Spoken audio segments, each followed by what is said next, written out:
Oke, halo semua. Saya Prima Yoga Saputra. Saya di sini bakal menjelaskan tentang ethical issue yang berkaitan dengan data dan sesuai dengan kategori Indonesia Digital Pillars. Nah, yang pertama itu tentang digital government, pilar digital government, yaitu tentang peretasan situs pemerintah oleh orang-orang atau hacker yang jahil atau usil, bisa dibilang. Nah, jadi ketika situs pemerintah itu diretas gitu, biasanya yang terjadi setelahnya itu adalah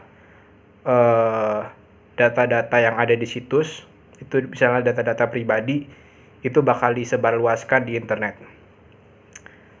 Nah, hal ini sangat buruk ya, karena yang pertama, seorang peretasnya ini bisa jadi mereka nggak tahu kalau misalnya meretas itu adalah hal yang ilegal, apalagi meretas situs pemerintah gitu. Hukumannya bisa berat sekali. Dan yang kedua, data-data yang disebarluaskan di internet itu yang setelah peretasan bisa jadi adalah data-data orang yang tidak bersalah gitu. Misalnya seseorang sudah menjaga data-data pribadinya biar tidak tersebar luas, dan akhirnya karena jebolan data-data yang ada di situs pemerintah, akhirnya OPSEC dari seseorang yang menjaga data-datanya itu akhirnya sia-sia gitu, dan bisa dibilang bisa terhitung percuma saja gitu.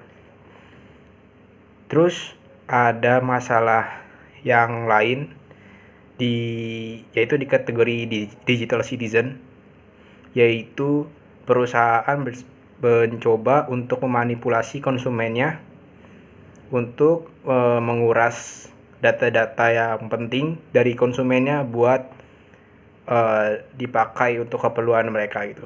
Nah, apa maksudnya? Nah, maksudnya itu ketika misalnya salah satu contoh gitu yang biasa kita temukan,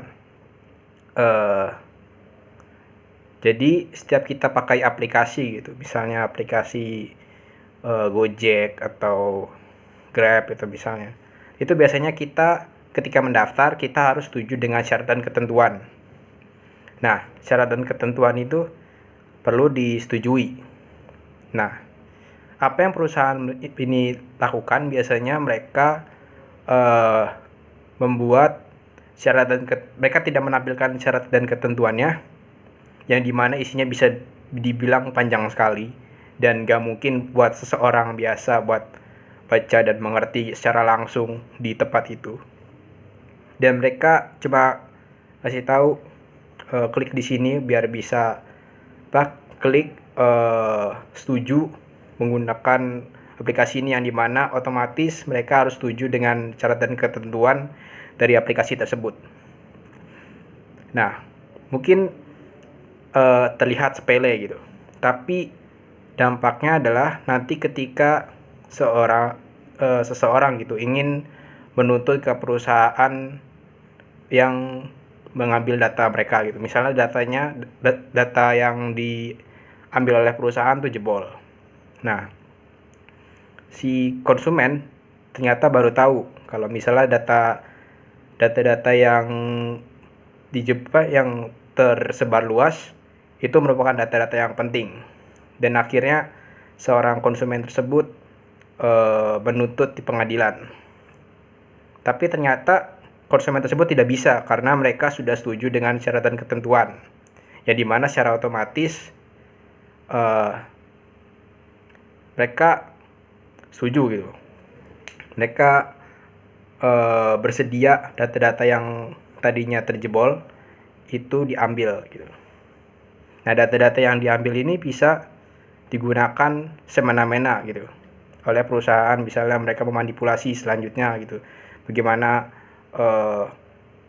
barang yang harus dijual secara iklan gitu. Mungkin seperti itu aja video dari saya, penjelasan dari saya. Semoga videonya bermanfaat dan terima kasih. Sekian.